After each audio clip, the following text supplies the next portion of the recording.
이스라엘이 가자 지구에 대한 전면 지상군 투입이 임박했습니다.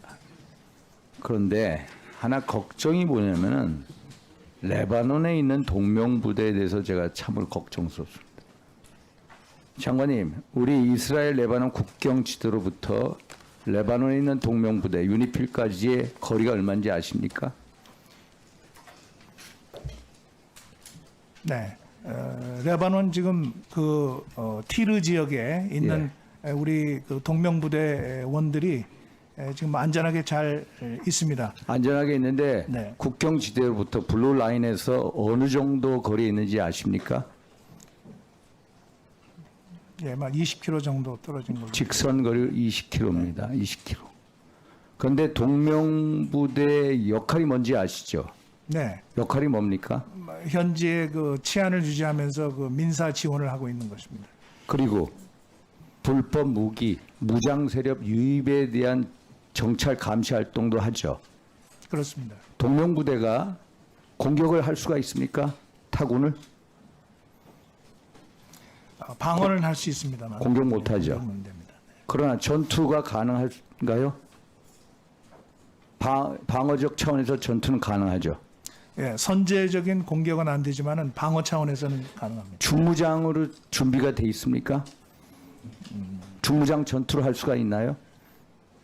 지금 평화 유지를 위한 기본 장비는 가지고 있습니다. 그러면은 동명부대가 안전하다고 보십니까, 장관님께서는? 지금 중동 정세가 불안하기 때문에 어떤 사태가 일어날지에 대해서 만반의 준비를 지금 갖추고 있습니다. 지금 평상시에는 이 레바논에 있는 팔레스타인 난민들이 이스라엘 쪽으로 사제 로켓을 미사일 공격한답니다. 그 사거리가 보통 1-2km에 달한. 그러면 그거에 대해서 이스라엘 군이 팔레스타인 난민한테 때리는 강도는 보통 10배에서 100배로 보복 공격을 한답니다. 그런데 워낙 이스라엘하고 레바논 국경 지대로부터 동명부대가 거리가 떨어져 있어 별 문제가 안 됩니다. 그런데 이제 준 전시 상황으로 들어가게 됩니다. 왜?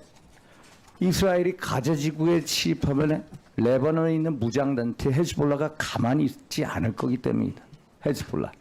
그러면 헤즈볼라라는 군대가 레바논에서 가장 강력한 정규군보다도 더 강한 무장력을 가지고 있습니다.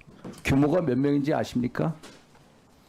헤즈볼라 말씀입니까? 예, 한 6만 7만 명이 된답니다. 그러면 중요한 것은 헤즈볼라의 근거지가 소위 말해서 레바논에 있는 유니필 동명부대하고의 거리가 얼마인지 아십니까? 네, 뭐 구체적으로 모르시죠? 거기에 이 헤즈볼라의 근거지인 테라디바라는 말이 있는데 테라디바라부터 동명부대의 거리가 딱 직선거리 2.7km입니다. 2.7km. 아주 가까이 있습니다. 2.7km에 있는데 문제는 뭐냐면은 헤즈볼라에 대해 얘네들의 군사 기지가 어디 있는지조차 모른다는 겁니다.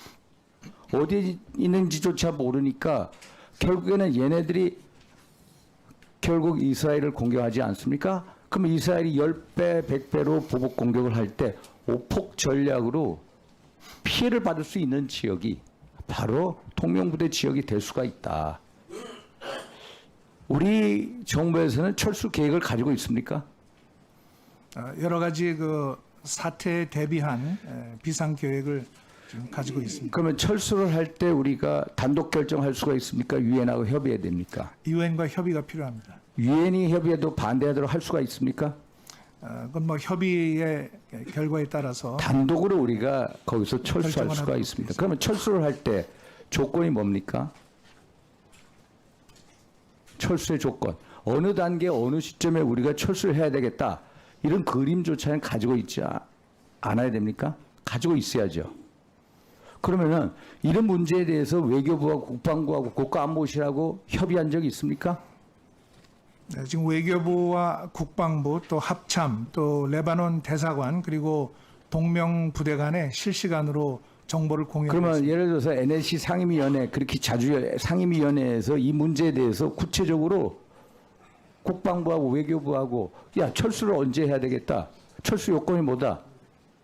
플랜을 만든 적이 있습니까?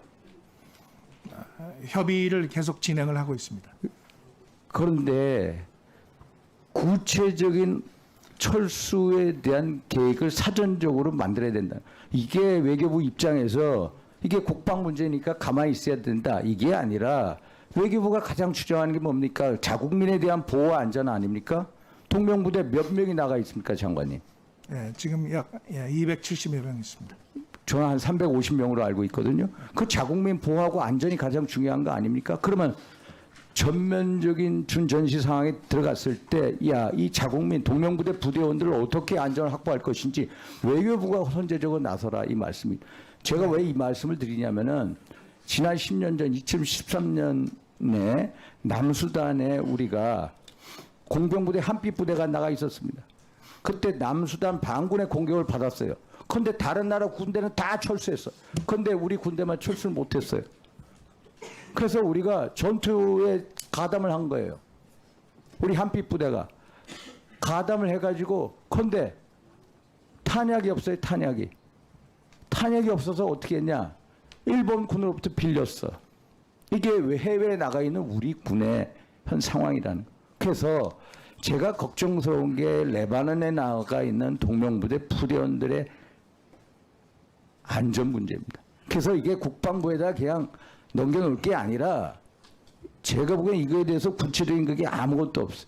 먼저 외교부가 선제적으로 나서서 이라. 국방부가 못하면은 외교부가 먼저 나서서 철수 계획이 어떻게 되는지, 철수 루트 해상으로 갈 건지, 이태리를 통할 건지, 또 육상으로 올 건지, 공중으로 올 건지 그런 거에 대해서 미리 구체적으로 선제적으로 철수 계획에 대한 액션 플랜을 만들어라 이런 주문을 드립니다. 그렇게 하시겠습니까? 네, 지금 동명부대가 파견된 그 지역 상황에 대해서는 저희가 예의주시하면서 수시로 보고를 받고 있고, 현지 상황의 변화 또 우리 부대의 안전에 대해서 점검을 하고 있습니다. 필요한 지원 조치가 이루어질 수 있도록 만반의 준비를 하겠습니다. 예, 수고했습니다. 다음